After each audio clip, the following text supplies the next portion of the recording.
The war between humans and the alien Cathari had raged for nearly 5 years. Worlds were burned, cities turned into dust, and the front lines shifted like restless waves in a storm. The moon of Vera 4 was one of those unlucky places caught between the two powers. It had once been a mining colony, rich in rare metals, but now it was only a battlefield of ash, twisted metal, and silent ruins. Commander Rylan Hale moved slowly through the wreckage, his boots crunching over broken glass and scorched debris. His visor flickered with readings, high radiation levels, unstable structures, and faint heat signatures. The air smelled of burnt fuel and something bitter he couldn't name. His squad had been ordered to sweep the area for any remaining Cathari soldiers. Rylan knew what that meant. There would be no survivors taken as prisoners. The orders were clear. No mercy, no exceptions. But the fighting was over, at least for this outpost. The Cathari garrison here had been destroyed 2 hours ago by a joint air and ground assault. The sky still glowed orange from fires that wouldn't go out for days. The silence was heavy, the kind that made a soldier's instincts whisper. That danger was still close. Rylan stopped beside a half-collapsed wall. His armor's sensors picked up a faint noise, so faint it was almost drowned out by the crackle of fire and the groan of shifting metal. He tilted his head. It wasn't. The sound of machinery, not the slow hiss of leaking air tanks, and not the sharp crack of weapons discharging. It was softer, trembling, almost like a whimper. He froze, listening harder. There it was again, a weak, uneven sound. It reminded him of a wounded animal trying to breathe, or a child crying. He told himself it was impossible. The Cathari had evacuated civilians long before human forces reached this moon. The only ones left behind were soldiers and those who refused to flee. And yet the sound came again, this time with a faint cough. Rylan stepped through the gap in the wall, his rifle raised out of habit. The interior of the building was a mess, chunks of ceiling on the floor, wires hanging like vines, the glow of small fires flickering in the shadows. He moved cautiously, following the sound, until he reached a corridor blocked by a fallen support beam. Behind it, in the dim light, something small moved. He crouched down and peered through the gap. His breath caught in his throat. It was a child, a Cathari child. She was curled on her side, half covered in dust and shards of metal. Her skin had the faint blue shimmer unique to her species, but it was smeared with soot and dirt. 2 small, delicate horns curved from her head, one chipped and broken. Her large silver eyes blinked weakly at him, glassy with pain and exhaustion. She couldn't have been more than 6 years old, if Cathari children aged like human ones. A torn blanket was wrapped around her, though it did little to keep the cold from her trembling body. Rylan stared for a moment, his training screaming in his mind. Enemy species, uncertain threat level, leave her, move on. This was not his mission. And yet, he couldn't move. There was something about the way her eyes locked onto his. Not with fear, but with a strange, desperate hope. As if she knew he was her only chance. "Hold on," he muttered, more to himself than to her. He slid his rifle onto his back and tried to shift the beam. It was heavy, too heavy for his strength alone. He scanned the hallway and spotted a piece of twisted pipe. Using it as leverage, he pushed with all his strength. The beam groaned, shifted, and finally rolled just far enough for him to squeeze in. The girl made a soft sound, not quite a word, more like a sigh of relief. He knelt beside her, checking for obvious injuries. Her breathing was shallow, and her small hands were cold to the touch. There was a gash on her leg, and her ankle looked swollen. She had probably been trapped here since the attack began. "Easy, now," Rylan said quietly, though he knew she didn't understand his language. He pulled out a field med kit and sprayed a quick sealant over the wound to stop any bleeding. Then he reached for his canteen, twisting it open and offering it to her. She hesitated, her eyes flicking from the canteen to his face. After a moment, she reached out with trembling fingers and took a sip. The water dribbled down her chin, but she drank as if it were the best thing she had ever tasted. Rylan glanced toward the jagged hole in the wall. His squad was somewhere out there, finishing their sweep. If they found her, there would be no discussion, no second chances. The rules were simple: no alien survivors, especially not children. The war had made everyone suspicious, fearful. Commanders worried that even a child could be used as a weapon, a spy, a carrier of hidden technology, or worse. He should call it in. That was the safe choice, the logical choice. But as he looked at the girl, hunched and shivering in the rubble, he knew he couldn't do it. Logic didn't matter. Orders didn't matter, not right now. Without another thought, he scooped her into his arms. She was lighter than he expected, her small frame fitting easily against his armored chest. She made a faint sound of discomfort when he moved her injured leg, and he adjusted his hold to keep it steady. She didn't resist. In fact, she clung to the fabric of his uniform with surprising strength for someone so weak. The heat signature. Warning on his visor flashed. Human patrol approaching from the north. He had maybe a minute before they arrived. If they scanned her, they would know immediately she wasn't human. He needed to get her out, and fast. He moved quickly through the broken corridors, keeping to the shadows. At one point, he heard voices echoing from a nearby hall, the metallic stomp of armored boots. He pressed himself against the wall, holding the girl close and feeling her small heartbeat against his chest. She stayed silent, as if sensing the danger.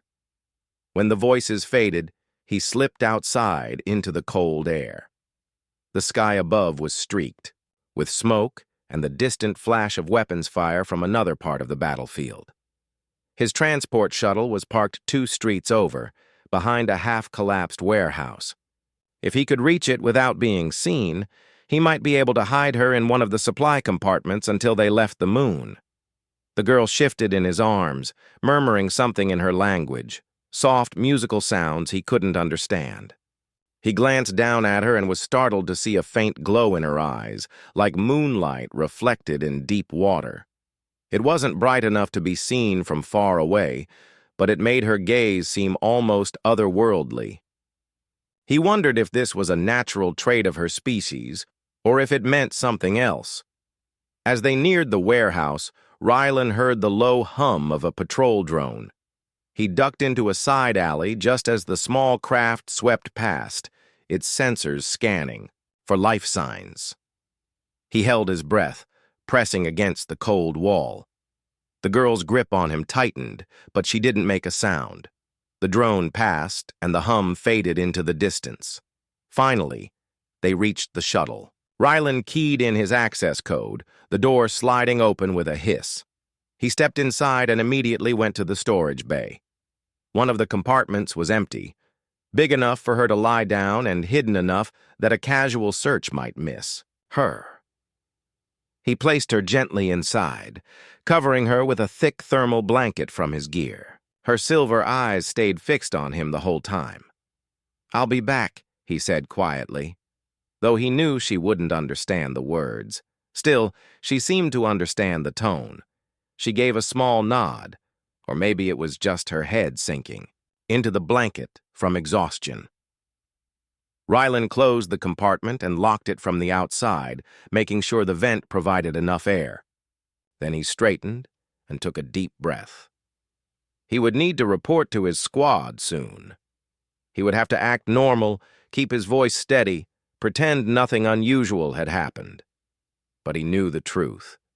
He had just broken one of the most unbreakable rules of this war, and he didn't care.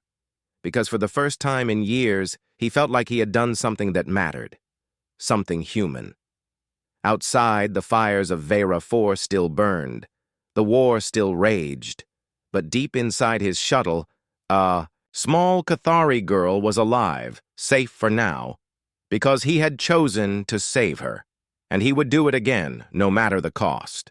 Ryland stood in the quiet of his shuttle and listened to the faint sounds it made when cooling metal settled. The storage compartment was locked, the vent steady, the thermal blanket tucked carefully around the small alien girl. He could still feel the shape of her tiny hands on his uniform, as if she were still holding on. He took a slow breath and reminded himself of his next steps. He had to act normal. He had to look like any other officer after a long sweep. His wrist comm buzzed. "Commander Hale, status?" It was Sergeant Vale, loyal and direct, the kind of soldier who did everything by the book. Ryland touched his wrist. "Sector sweep complete," he said, steady and calm. "No hostiles detected in my area. Heading back to Rally Point Yellow." "Copy." "Be advised, Command wants a full bioscan when we regroup. Standard cleanup." Ryland's stomach tightened. A bioscan would pick up more than human life. He tried to keep his voice even. "Understood." He shut down the shuttle's external lights and stepped back onto the cracked street. The smoke felt thicker now, and the air had that strange, bitter scent again. He moved through shadows, following the line of broken buildings until he reached the rally point. A dozen armored forms stood near the remains of a transport. They spoke in low voices, helmets reflecting firelight. Sergeant Vale waved him over. "Commander, we're organizing for evac. Drones are scanning for survivors one more time, then we're out." Ryland nodded, helmet hiding his eyes. "Good. Any resistance left?" "Nothing serious. Just heat pockets from fuel lines." Vale paused. "The Cathari here didn't leave much behind. Looks like the evacuation was fast and messy." Ryland's heart kicked once. He kept his stance relaxed. "It often is. A medic passed carrying a case of shock gel. Someone else cursed at a stubborn hatch. 2 pilots checked a damaged wing." It all felt normal, like any other end-of-battle process. But Ryland felt as if the ground under his boots had turned thin and sharp. Every small noise startled him. Every glance felt too long. He knew he needed to handle the bioscan problem. Now, there was no time to wait and hope. He had to build a path through this moment. He looked back toward his shuttle. It sat dark and quiet, a sleeping animal holding a secret. "Sergeant," Ryland said, "my shuttle took dust into the intake. I need a minute to clear it or we'll burn a manifold on ascent." Vale gave a short nod. "Go. We'll call you when the drone sweep is done." Ryland walked away at a normal pace, though part of him wanted to run. When he reached the shuttle, he palmed the lock and slipped inside. He stayed still a second, listening. No new sound from the storage bay. Good. He moved to the console and pulled up the diagnostic. On the surface, everything looked fine, but he opened a maintenance panel below the screen and reached into the tangle of cables. He found the bioscan subline. He had never done this exact thing before, but he knew enough. If he cut power to the external bioscan relay and looped it through the environmental pack, the system would still report active to command, but would only read human coil signatures inside his cabin. It would be a risk. It would also be a small act of rebellion inside a neat row of green status lights. He worked with quick, careful hands. He changed a connector, slid a narrow coupler into place, then closed the panel. A pair of status numbers. Blinked on the display, then stabilized. Bioscan online. Internal coil read, human. External read, passive. It would not fool a deep inspection, but it might pass a basic sweep. He exhaled and didn't realize he had been holding his breath. Softly, he stepped to the storage bay door and pressed his ear against the metal. A quiet rustle, a breath. He unlocked it half an inch and whispered, "Still okay?" 2 silver eyes blinked at him from the blanket. The little Cathari girl held the cloth close and gave a tiny nod. When she saw his face, she relaxed and let out a small sigh like a kite settling after a tugging wind. She raised a hand, then lowered it, as if she did not want to ask for too much. Rylan smiled without showing teeth, a gentle expression learned from years of calming nervous recruits. He slid a pouch of water through the gap. "Sip," he said. He held up 2 fingers and tugged lightly on the pouch to show how. She watched and copied, taking a careful drink. Then she whispered something that sounded like, "Shaw." He did not know the meaning, but he liked the sound. It felt soft and thankful. He closed the door again and relocked it. "Hold on," he whispered. "I'll take you somewhere safe." Before doubt could rise, his wristcom buzzed again. "Hale, bring your shuttle. We're lifting in 10. "On my way," he replied. He slid into the pilot's seat, hands moving, on instinct now. Systems came alive. The engines hummed with a steady comfort he had always loved. Flying was the one place where war felt quiet, like watching snowfall from inside a warm home. The shuttle rose, sending a small wave of ash over the street. He glided to the rally point and landed beside the others. The squad began to board their own transports. A drone passed overhead, scanning the area one last time. Rylan saw the green nod from its underbelly light. No life signs detected. The squad leader called out a final check. "Evac up! Engines on! We are wheels up in 30 seconds!" Rylan wasn't anxious about leaving the surface. He was anxious about the formation that would follow. When they were in the air, command often asked for short reports. He would have to sound normal. The bioscan trick would have to hold. He would need to monitor the girl's compartment and still fly his ship like a perfect officer. Engines roared, ash swirled, and the transports climbed. The burning moon of Vera 4 dropped away, turning from broken streets to gray patterns to a small sphere with glowing scars. The silence of space wrapped around them like cool fabric. "Fleet control to sweep wing," a voice came through the channel. "Transmit cabin bioscan and fuel status." Rylan's hands felt steady on the controls. "Sweep 2 transmitting." He touched the pad he had modified. The screen flashed, then sent data. 1 human coil, stable. No non-human signatures. Fuel at 72%. Engines clean. He watched a tiny indicator spin and waited. "Copy. Sweep 2, Fleet Control replied. A second voice added, "Nice fuel discipline. Proceed to carrier dock." Rylan swallowed a smile. "Roger. Proceeding." He cut his mic and allowed himself one heartbeat of relief. The carrier appeared ahead, a long shape like a needle with wide wings. Lights dotted its hull. A docking bay opened its mouth and pulled their small ships inside. As he sat down on the deck, he watched crew members in clean suits wave them into position. He kept his face calm and his movements normal. "Commander," Vale said over the local channel, "Command wants debrief on deck level 2 and 20. We'll do a standard post-op, then rest." "Understood," Rylan said. "I'll run a quick system clean. I got dust in the intake." Vale nodded and moved away with 2 others. Rylan shut the engines and locked down the cockpit. He stood, stretched his shoulders, and reached the storage bay. He opened the hatch very slowly. The girl blinked again at the change in light.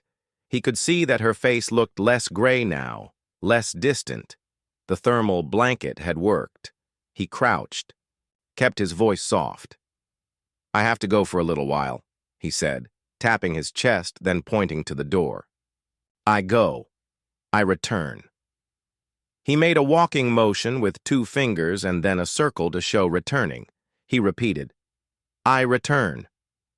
She stared as if memorizing the shapes his hands made. Then she lifted her small hand and made a circle in the air. Her touch to the air was gentle, as if she knew it was fragile. She whispered that soft syllable again. Shaw. He wanted to give her something more than water. He wanted to give her a voice in a place where she had none. He thought for a second and then took a small packet of ration paste from his belt. He squeezed a little onto his finger and touched it to his lips to show it was safe. Then he held, it out. She took a tentative taste and made a small face.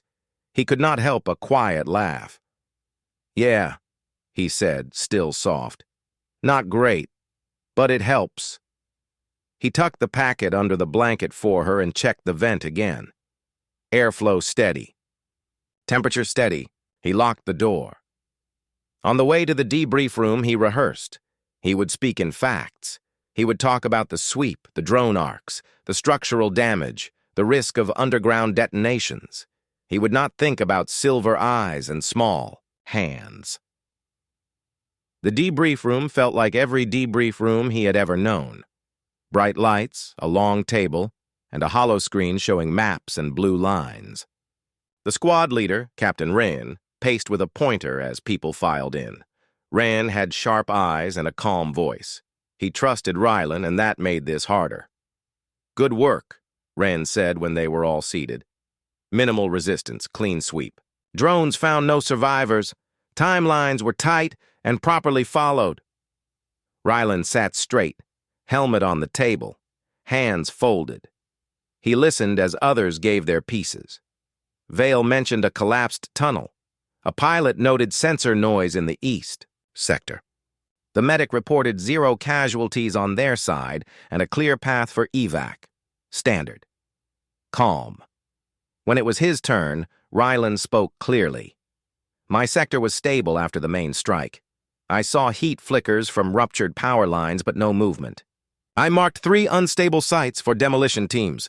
No non-human signatures detected, no tech worth recovery." Rain nodded, eyes steady on Rylan's face for half a second. "Copy.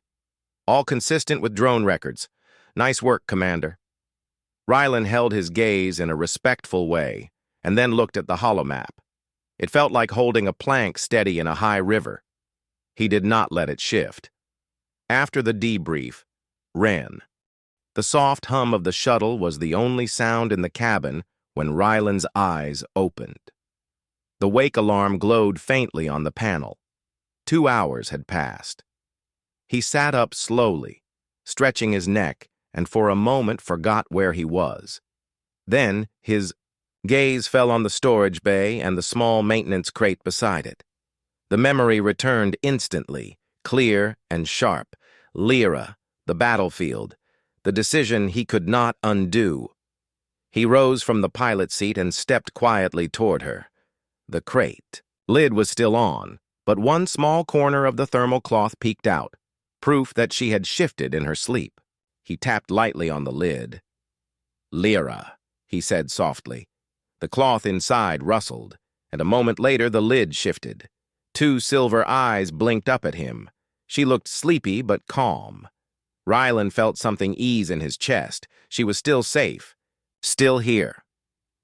"Morning," he said, even though in space there was no morning.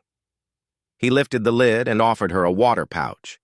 She took it with both hands and sipped slowly. He noticed that her ankle, still wrapped in the bandage, had less swelling now. That was good. Every small improvement mattered. As she drank, he checked the deck clock.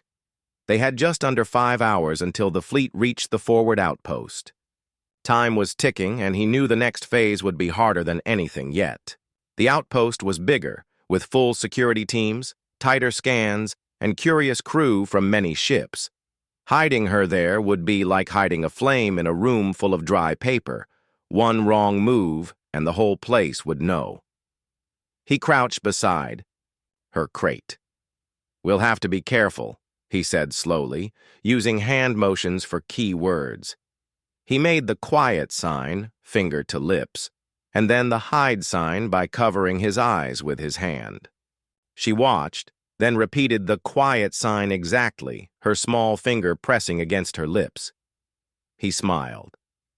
"Good." He touched his chest. "Rylan." Then he pointed to her. "Lyra."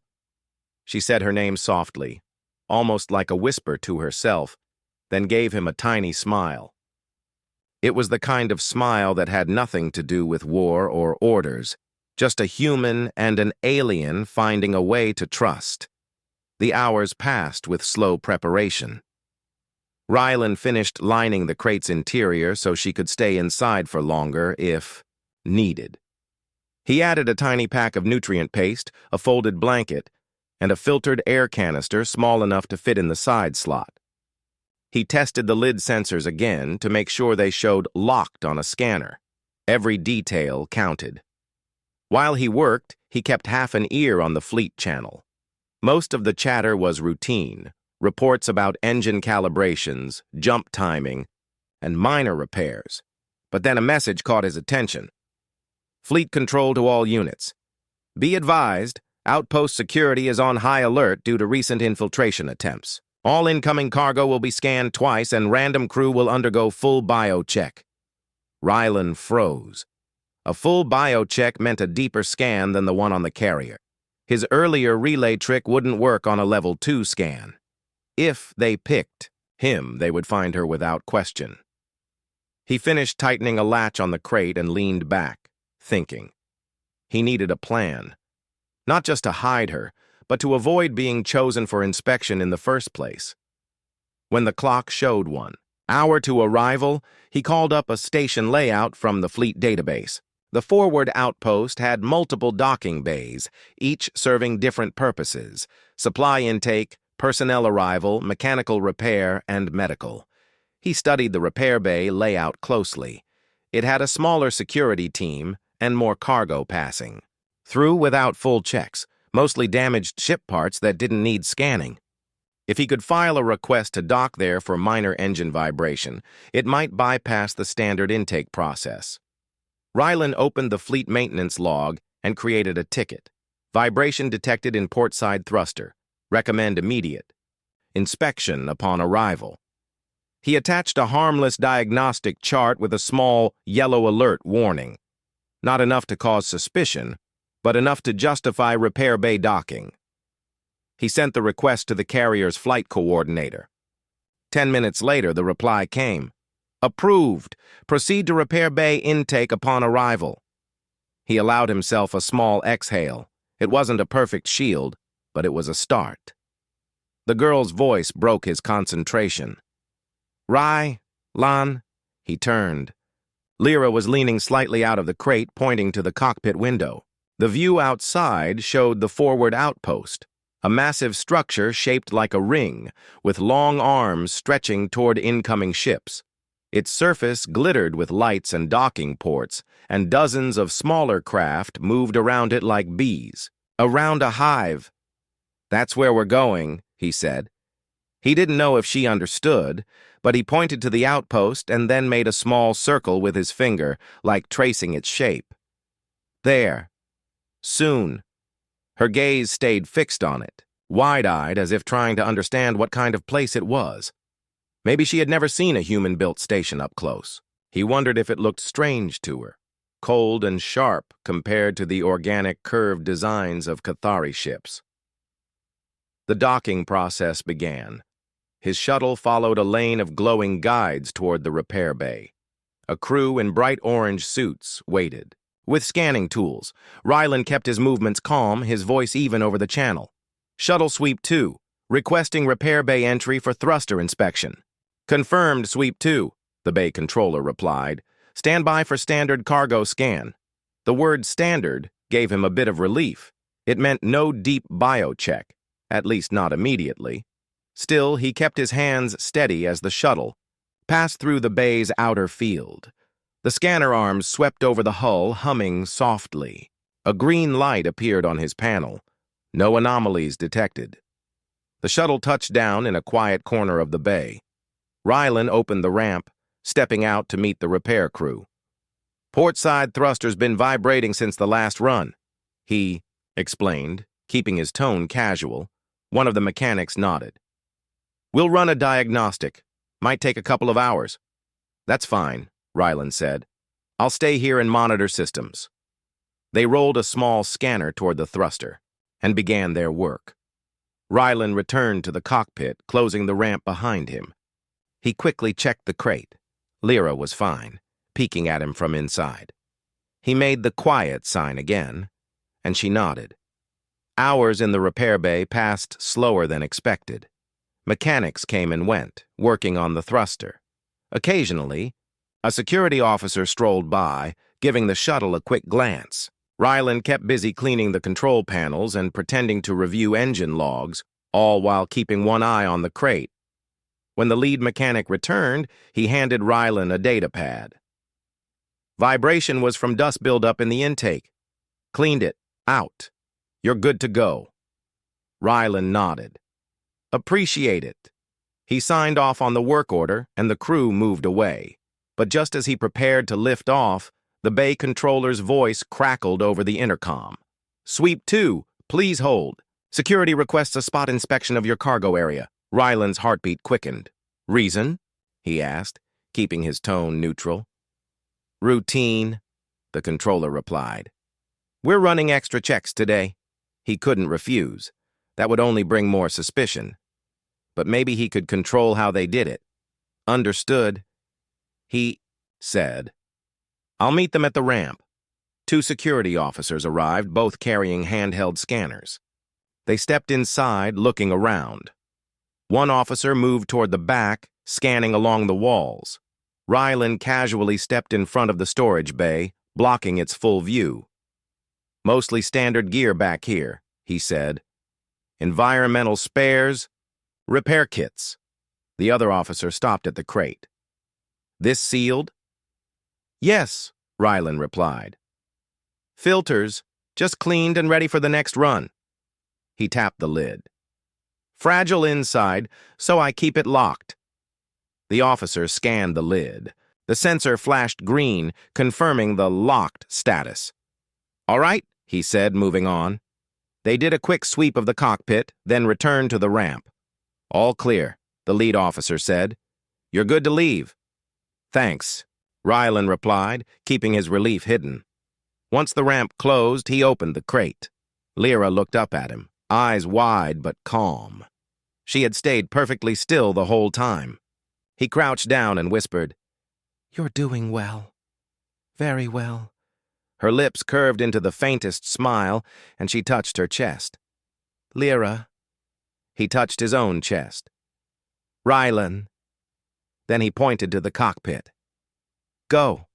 She tilted her head, then nodded. The shuttle lifted off and glided out of the bay. Instead of heading to the crew section of the outpost, Ryland sent a coded request to dock with the outer supply ring, a quieter place, less monitored. His plan was forming. In pieces now. Find a small cargo vessel leaving the outpost for neutral space and arrange for passage without official records. If he could get Lyra there, she might finally be out of reach of both human and Cathari forces. But that would take connections. And connections required trust. As the shuttle settled into its temporary berth, Ryland's mind turned to an old acquaintance stationed at the outpost, engineer Mara Ellen. She owed him a favor from years ago, and if anyone could help smuggle a living being off a secure station, it was her. The question was whether she would agree, and whether she could keep the secret. He glanced at Lyra. She was watching him, her small hands resting on the crate's edge. Her trust in him was absolute, and that made his next moves even heavier. The outer supply ring of the forward outpost was quieter than the main docking bays. No loud announcements, no constant movement of soldiers in perfect rows. Just the slow rhythm of cargo being loaded and unloaded. The hum of machinery filled. The air mixed with the faint scent of oil and metal.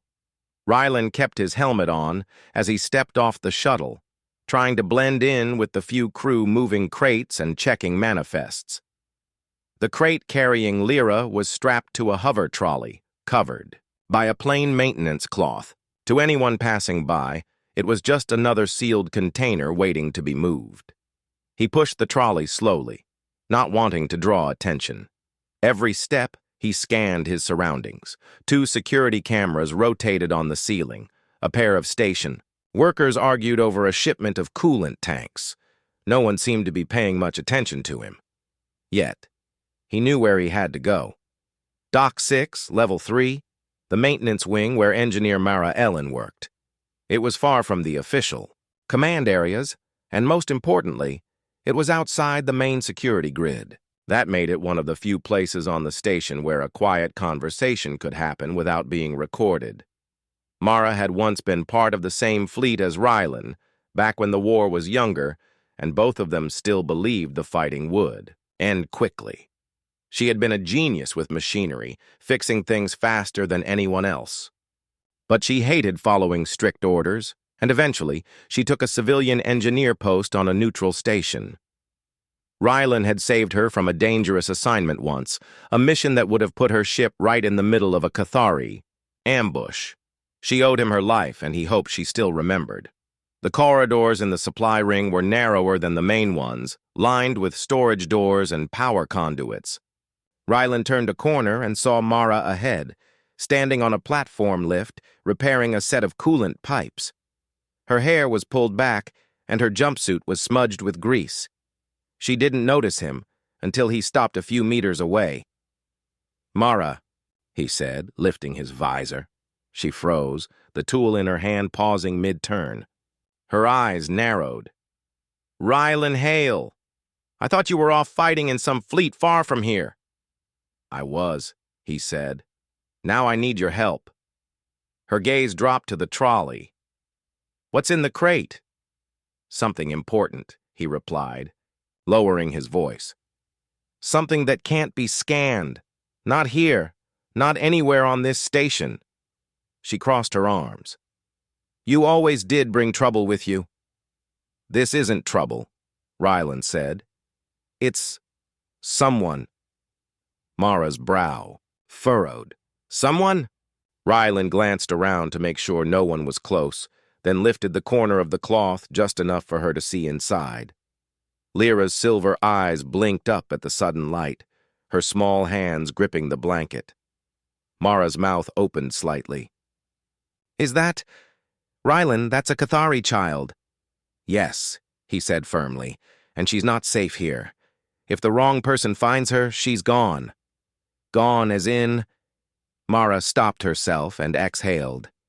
"You realize both sides will come after you if they find out?" "I know," Rylan said. "That's why I need your help to get her out." Mara was silent for a moment, thinking. "Where would you even take her? You can't go back to your fleet, and you can't hand her to the Cathari either, not with this war." "There's a neutral colony 2 jumps from here," Rylan explained. "They don't take sides and they protect refugees. If I can get her there, she'll be safe." "And how do you plan to do that?" Mara asked. "They scan every passenger ship leaving this station." "That's why I came to you," Rylan said. "You have connections with the independent cargo pilots. I need one willing to leave without logging their departure on the main system." Mara's eyes searched his, as if trying to see whether he was serious. Finally, she sighed. "You're lucky you saved my life once." She set down her tool and stepped off the platform. "Follow me." She led him through a side door into a maintenance workshop. The air was warm and smelled faintly of fuel. Old ship parts lay stacked in neat rows, and a half-repaired cargo pod sat in the middle. Mara closed the door behind them and keyed in a private lock code. "No cameras in here," she said. "I use it for side projects." Rylan set the crate down and opened it fully. Lyra sat up, glancing between him and Mara. Her silver eyes studied the unfamiliar woman, but she didn't seem afraid. "This is Lyra," Rylan said. "Lyra, this is Mara." Lyra tilted her head and repeated softly, "Mara." Mara raised her eyebrows. "She talks?" "A little," Rylan said. "She understands more than she can say." Mara crouched slightly, keeping her movements slow, so she wouldn't startle the girl. "Hello, Lyra," she said gently. "You've been through a lot, haven't you?" Lyra didn't answer, but held Rylan's sleeve, as if to make sure he stayed close. Mara straightened. "All right. I know one pilot who might take you, Captain Jorn. He runs supply runs for the station, but also does off-the-record deliveries, when the price is right. He's careful and knows how to avoid patrols." "Where is he?" Rylan asked. "In the lower docks," Mara said. "But there's a problem." Security has been hanging around there all day because a shipment went missing. If they see you with a crate, they'll want to check it." Rylan frowned. "Then I can't bring Lyra down there." "No," Mara said. "Leave her here. I'll watch her. You go talk to Jorn and arrange the trip. Once it's set, we'll get her to the ship." Rylan hesitated. He didn't like leaving Lyra, not even for an hour. But Mara's workshop was probably safer than moving her through crowded docks.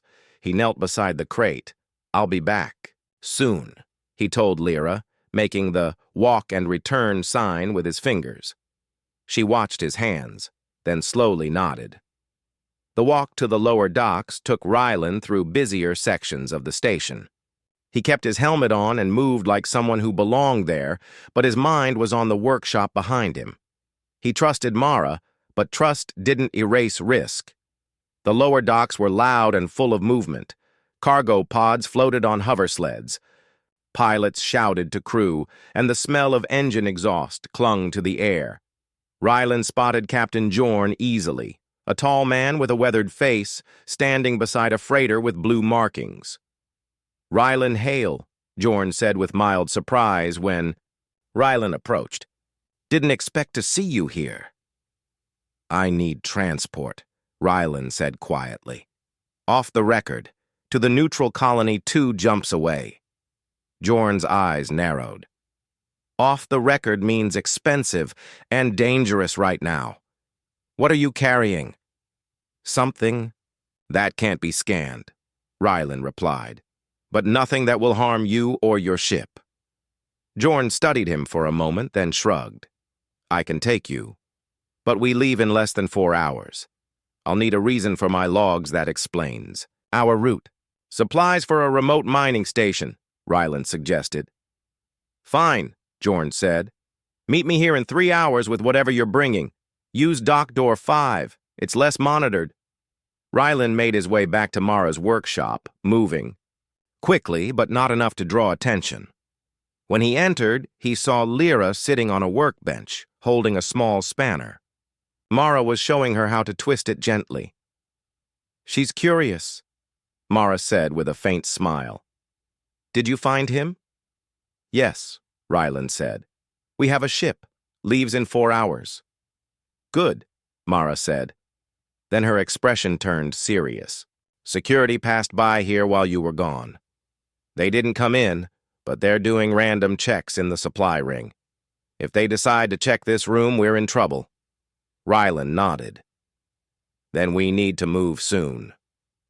The plan was simple, but risky. Rylan would carry the crate to dock door 5, moving through maintenance tunnels instead of main corridors. Mara would walk ahead with a cart of scrap metal as cover.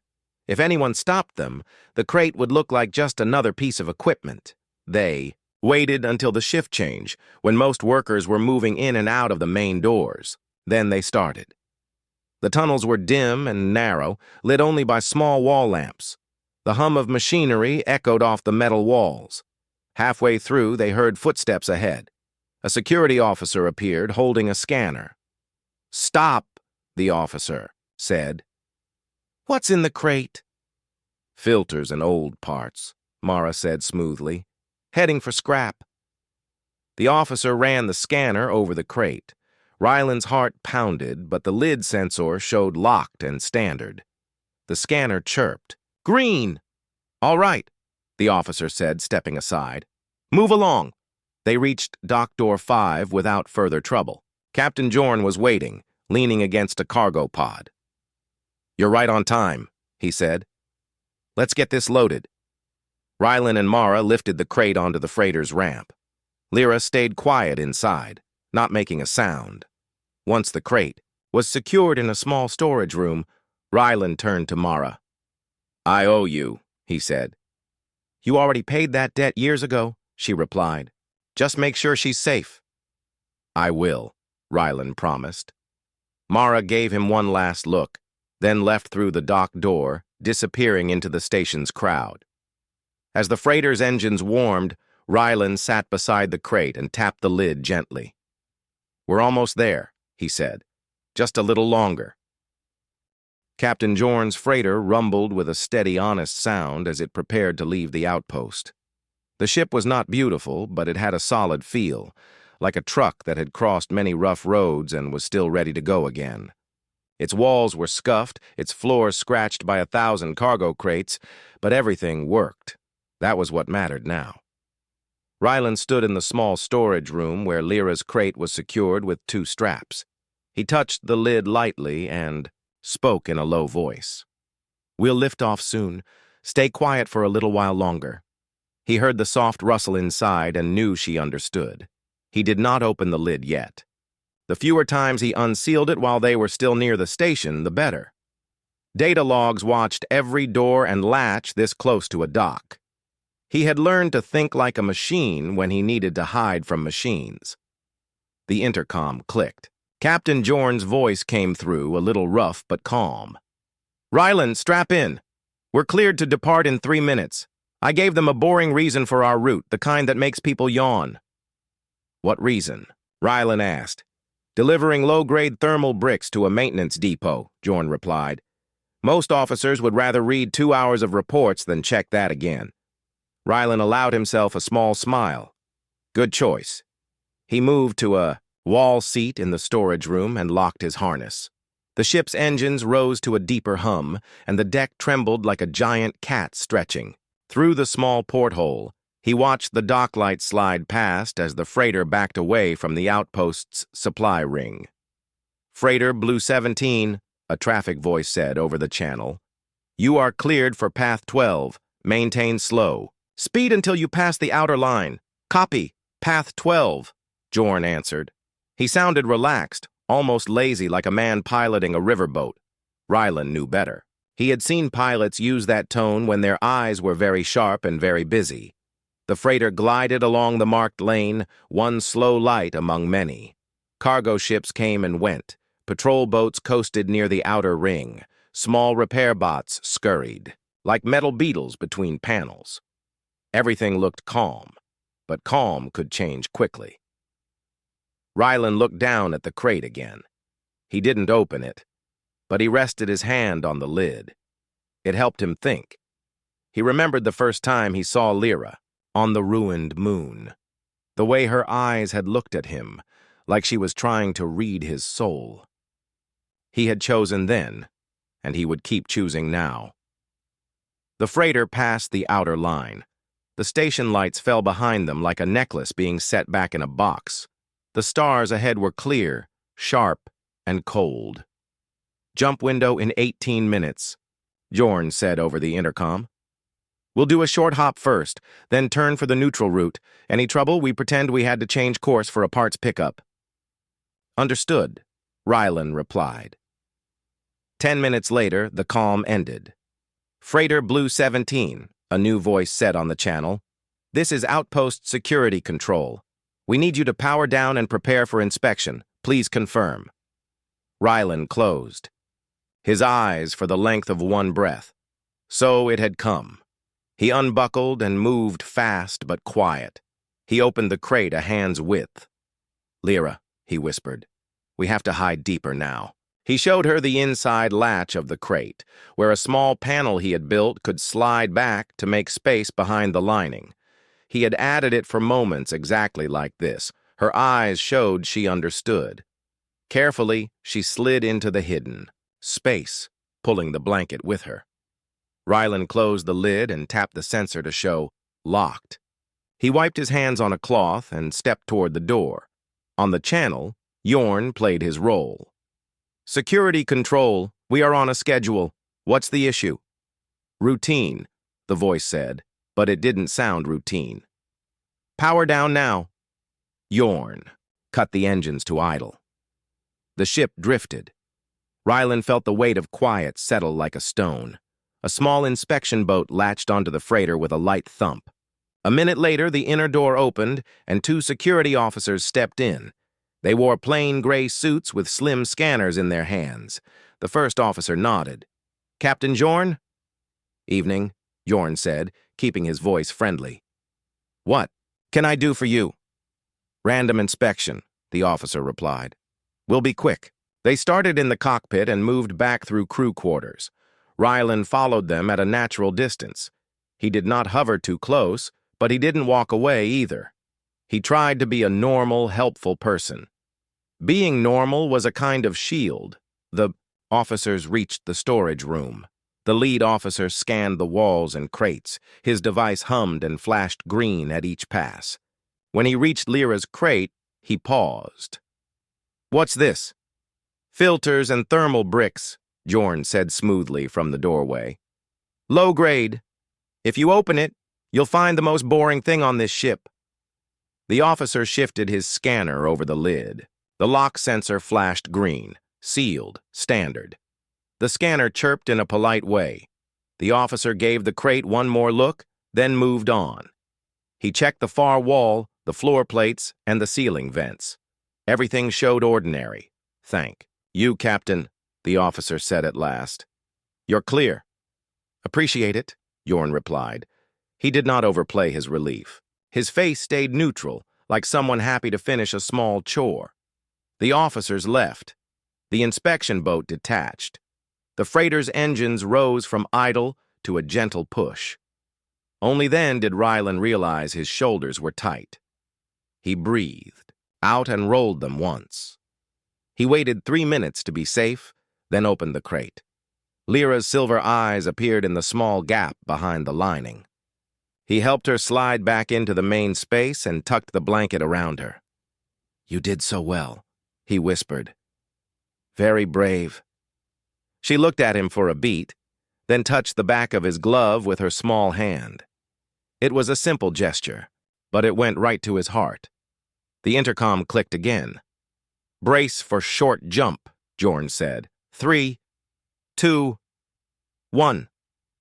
The stars outside stretched into long threads of light, then snapped back into a different pattern. The ship hummed low and steady. The first hop was complete. Rylan stayed beside the crate a few more minutes, then moved to the cockpit. Jorn's hands were light on the controls. He glanced at Rylan, then at the empty co-pilot's seat. "Whoever you're protecting," he said softly, "you protect well." Rylan met his eyes. He did not lie. "She's a child," Jorn nodded once. He didn't ask more. Not asking was a kind of respect. "Second jump in 27 minutes, Jorn said. "After that, we angle for the neutral corridor. If we get through there, we'll be hard to track." "Good," Rylan said. "Let's make it that far." They didn't. A sharp tone rang on the console. Jorn's expression changed.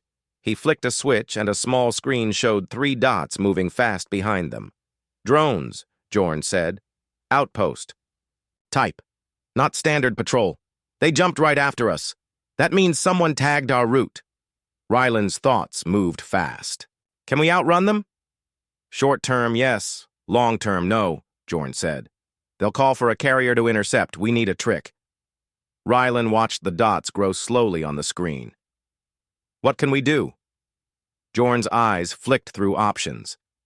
"There's a debris field from a broken ore hauler about 10 minutes ahead. If we dive through it and cut our heat, the drones might lose our trail for a minute. But it's tight flying." "Do it," Rylan said. "I'll secure the cargo." He ran back to the storage room, checked Lyra's straps, and tightened the crate's hold-downs. He knelt beside the crate and spoke calmly, like a teacher guiding a child through a storm drill. "We will shake a little. It will be noisy, but we are safe." She listened, eyes steady. Then she placed her hand over her chest and said, "Safe." The word was soft, but clear. He nodded, and something fierce and gentle rose inside him at the same time. The ship banked. The deck tilted. The hum of engines changed pitch. A low rattle started as stray pieces of metal began to ping off the hull. "Entering. Debris field," Jorn said. "Cutting heat now." Lights dimmed. The air felt cooler. The ship's vibrations slowed, then took on a different rhythm. Rylan braced one hand on the wall as the freighter slid between shadows. Through the porthole, he saw floating chunks of a broken ship. Beams, plates, old cargo shells spinning slowly, a graveyard of work left out in space. Drones are splitting, Jorn reported. 2 left, 1 high. They're trying to box us. Rylan looked at the crate. Lyra's eyes were half closed, like she was listening to something far away. Her small fingers pressed the blanket in a pattern, gentle, even. He had seen her do this once before, just before a drone passed them near the outpost repair bay. She was sensing something. He didn't know how it worked, but he trusted it. "Talk to me, Lyra," he whispered. "Not for words, but for signals. If you feel something, show me." She opened her eyes and pointed, not to the door, not to the ceiling, but to the right, toward a part of space he could not see from here. Then she drew her finger down and curled it like a hook, then pushed it away. Rylan translated it in his mind. Right down, then away. A path. He hit the intercom. "Jorn, bank right and low, then push hard away from the field on my mark." "You see something?" Jorn asked. "Just trust it," Rylan said. "Mark in 3, 2, 1. Go!" The freighter rolled right, dipped its nose, and slid like a fish between black rocks. Metal scraped the hull with a hard hiss. A large plate passed so close the ship's lights painted it for half a second, and then lost it. "Now away!" Rylan called. Jorn punched the thrusters. The ship leaped forward, out of the thickest part of the debris and into a narrow, clear lane, between floating wreckage. The drone screen blinked. 2 dots overshot and had to turn. The third one tried to cut across but hit a thin cloud of fine dust, lost lock. The docking clamps locked with a soft metallic thump. The freighter shuddered once, then stilled. Outside the small porthole, the lights of Arkan's Point shone in neat lines, welcoming but cautious, the kind of welcome that came with rules. Rylan stayed still for a moment, listening. No alarms, no urgent voices over the comms. That was good. It meant the station wasn't suspicious yet. But he knew the real challenge was just beginning. Getting through space was one thing. Getting through people was another. Captain Jorn's voice came through the intercom. "Docking complete. I filed us as a delivery ship with low-priority cargo. That should keep us off the busy lists for a few hours." Rylan glanced at the crate. Lyra was inside, the lid open just enough for her to breathe freely. Her silver eyes watched him, calm but alert. "We made it here," he told her softly. "Now we just have to be careful." She tilted her head slightly as if studying his face. Then she reached out and tapped his glove once. Not a question, more like a quiet, "I understand." The station's outer docking ring was busy, but not chaotic like the military ports. Workers in blue coveralls moved carts of supplies. Traders walked with small cases chained to their wrists. Somewhere nearby, a food vendor's machine hissed as it steamed something warm. The air smelled faintly of oil and fried grain. Jorn met Rylan at the ramp, holding a data pad. "Here's your cargo claim form. If anyone asks, you're delivering this crate to base storage before sorting. That gives you a reason to be moving it." Rylan nodded. "And you?" "I'll stay with the ship for a while. If things go bad, run back here. I can get us out fast, maybe." Jorn gave him a short nod. "Good luck." Rylan gripped the trolley handle and rolled the crate down the ramp. The wheels hummed over the metal floor. Lyra stayed still inside, knowing movement could make noise. The corridor to base storage wound through a half-dozen side passages. Every so often, Rylan passed a security camera. He kept his pace steady, not too fast, not too slow. People carrying. Cargo didn't rush unless something was wrong. Near one intersection, 2 station guards stood talking. One of them looked up as Rylan approached. "Delivery?" the guard asked. "Filters and spare bricks," Rylan replied smoothly, showing the claim form on Jorn's data pad. The guard glanced at it, then waved him on. Just like that, Rylan was past. Still, His shoulders stayed tight until they turned the corner. The storage bay was quieter, lined with stacked crates and tall shelves. Rylan guided his trolley toward a shadowed corner behind a set of old containers. Once there, he crouched beside the crate and unlatched the lid. Lyra blinked at the sudden light. "Quiet place," he whispered. She nodded. He helped her out carefully, checking her ankle. Still healing, but better than before. He wrapped the blanket around her shoulders and crouched to her height. "We need to find the refugee office. If we can get the right person to see you without calling security, you might be safe here." She watched his hands as he made small shapes in the air, a door, a person, a safe place. Slowly, she touched her chest and then pointed outward. Safe. Moving through the station with her in the open was risky, but hiding her in the crate too long would make it harder to explain later. Rylan decided to use a half cover. He placed her inside a larger maintenance bin with the lid loosely on top, leaving air gaps. From the outside, it looked like spare parts. From the inside, she could peek out. They moved through quieter halls away from the main trade routes. Rylan remembered seeing a map earlier. The refugee office was in the inner ring, close to the med center. If he could reach it without passing a heavy security checkpoint, they might be all right. Halfway there, a sound stopped him, the soft click of boots in step behind him. Not many people walked in perfect rhythm unless they were trained. Rylan kept moving, but his ears sharpened. The footsteps stayed with him for another 30 meters, then quickened. A voice called, "You there, with the bin." Rylan turned. Slowly, a tall man in a gray jacket approached, flanked by another in a dark vest. Both wore no visible weapons, but their eyes were sharp. "Where are you headed?" the man in gray asked. "Storage drop," Rylan replied calmly.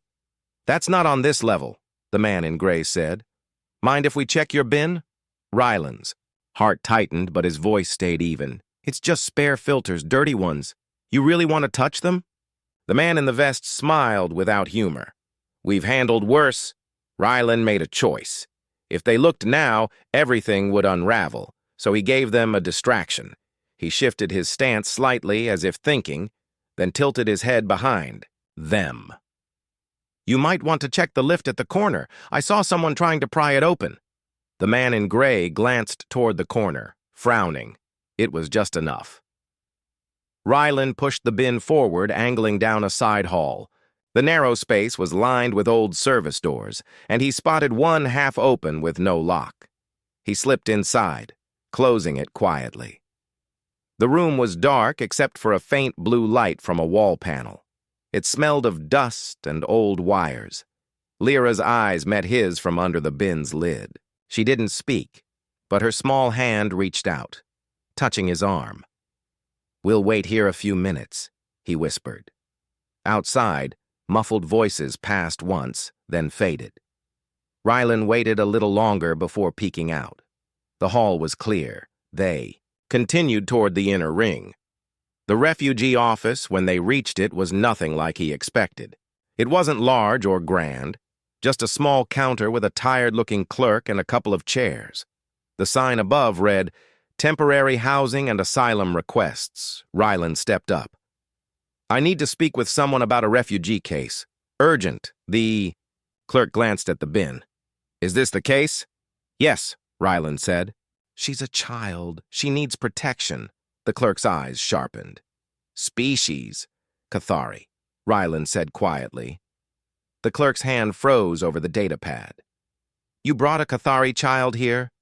You realize that's—" "Exactly why I'm here," Rylan interrupted, keeping his voice steady.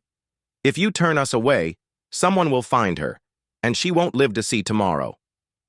The clerk hesitated, then leaned closer. "Go to Medroom 3. Tell them the phrase White Star. They'll know what to do." Medroom 3 was down a quiet corridor. Inside, a middle-aged woman in a green med uniform looked up from her screen. Rylan repeated the phrase. Her expression changed, sharper, more alert. "Close the door," she said. He did. She gestured to the bin. "Let me see her." Rylan helped Lyra out. The woman knelt, speaking gently in a mix of basic and a few Cathari words. Lyra's eyes softened slightly at the familiar sounds. "I'm Dr. Aline," the woman said to Rylan. "White Star cases are rare, but we take them seriously. She'll be safe in our hidden ward until we arrange neutral transport." Relief touched Rylan's chest, but he didn't let it loosen him completely. "Hidden ward?" Aline nodded. "It's not on any station map. Only certain staff know it exists. We keep people there until it's safe to move them." Rylan looked at Lyra. She was watching him closely, as if sensing the weight of the choice he was about to make. He knelt beside her. "You'll stay here for a while," he said softly. "Safe." She reached out and touched his chest, then her own. A quiet question. "I'll be nearby," he promised. Dr. Aline led them through a narrow back hall to a small, secured room. Inside was a clean bed, a water unit, and a soft light on the wall. It wasn't much, but it was warm and private. Lyra sat on the bed, blankets still around her shoulders. Rylan crouched in front of her. "Rest here. I'll come back soon." She nodded slowly, then to his surprise, she spoke. "Promise?" The word was small but clear. He felt it like a steady anchor. "I promise," he said. Aline gave him a quiet signal. "Time to go." Rylan stood, glanced one last time at Lyra, and stepped into the hall. Outside, the station's hum felt louder. He still had work to do. People to watch, loose ends to tie. Just because Lyra was hidden didn't mean danger had passed. There were still questions. Who had sent the drones? How had their route been tagged? And how long before someone realized where they had gone? He headed back toward the docking ring, mind already turning. Captain Jorn would need to know where things stood, and Rylan would need to be ready for whatever came next. Because in a war like this, safety was never permanent. Rylan returned to the docking ring with steady steps, but his mind was far from calm. He kept seeing Lyra's silver eyes looking at him in that small, hidden ward, the blanket wrapped around her shoulders. She had asked for a promise, and he had given it. Promises, in his world, were not small things. They were chains you chose to wear. Captain Jorn was waiting near the freighter's ramp, leaning against a cargo crate. "How did it go?" he asked quietly. "She's safe for now," Rylan said. "Hidden ward. Dr. Aline will keep her there until transport is arranged." Jorn nodded, but his eyes narrowed slightly. "For now. You know that's the key part." "I know," Rylan replied. Jorn looked around before speaking again. "You should also know. A Cathari scout ship docked here an hour ago. Not in the public bays, special clearance. If they're here for trade, I'm a saint." Rylan felt a slow weight settle in his chest. "If they're here, someone may have told them she's alive." "Or they followed a whisper," Jorn said. "Either way, whispers grow." Rylan spent the next hours moving through the station, in a wide loop, paying attention to small details. Who was watching the corridors, which doors stayed guarded, what voices carried the tone of authority. Twice he saw men in gray jackets with no station insignia, speaking quietly into wrist comms. They didn't wear weapons openly, but they had the still posture of professionals. When he passed near the med center, he saw two of them leaning against a wall, pretending to be bored. His stomach tightened. They were too close to Lyra. Back in the hidden ward, Lyra sat cross-legged on the bed while Dr. Aline checked her ankle. She was learning more human words: water, warm, safe. When Rylan entered, she smiled, but it was a tired smile. "You've been good?" he asked gently. She nodded, then tapped her chest. "Safe?" It was more a check than a statement. "For now," Rylan said honestly. Aline finished her check and straightened. "Her physical injuries are healing well.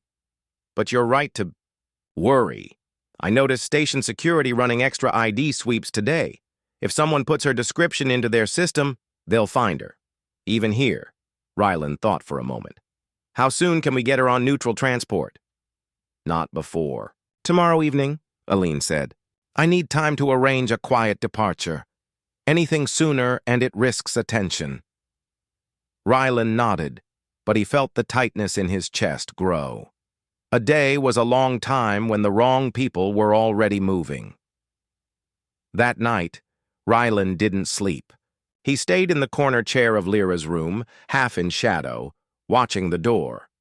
Once, he thought he heard footsteps in the hall. He rose, opened the door a crack, and saw nothing. Still, he kept his hand near his sidearm for a long while after. Lyra drifted off to sleep eventually, her breathing slow and even. Rylan kept his eyes on the door and listened to the hum of the station. Morning came without warning, just a shift in the light panels and a faint buzz in the air. Aline brought food and water, and Lyra ate with quiet focus. She was stronger. Today, that was good. She might need her strength. Rylan stepped into the hall for a moment to stretch his legs. When he came back, Aline's expression told him something had changed. Security just ran a random scan in the med wing, she said in a low voice. Not here yet, but close. We can't wait for your schedule, Rylan said. We need to move her now? Aline hesitated. If you try to move her through the station now, I won't, Rylan interrupted. I'll move her under it. The station had an old maintenance tunnel system built before the outer rings were expanded. Most people had forgotten about them, but Rylan remembered similar designs from other stations. He asked Aline for a schematic of the old med wing. She frowned but pulled one up. There, Rylan said, pointing to a narrow shaft behind a supply closet. That connects to the old coolant ducts. It'll be tight, but it should lead to the outer maintenance ring. You're serious? Aline asked. Yes, Rylan said. If we can reach Dock 3's sub-level, Jorn can pick us up. We'll leave before the transport manifests even update. Aline looked at Lyra. If you're going to do this, do it fast. They prepared quickly. Rylan wrapped Lyra in the blanket, both to keep her warm in the cold tunnels and to hide her features if anyone caught a glimpse. He carried a small pack with water, a tool kit, and a basic med kit. In the supply closet, Aline pulled aside a panel, revealing a dark, narrow shaft. Once you're in, turn left after the first junction. Stay low. Some of the ducts may have sharp edges. Rylan crouched to Lyra's level. It will be dark and small, but I'll be with you the whole time. She nodded, her eyes calm. Then she reached up and took his hand.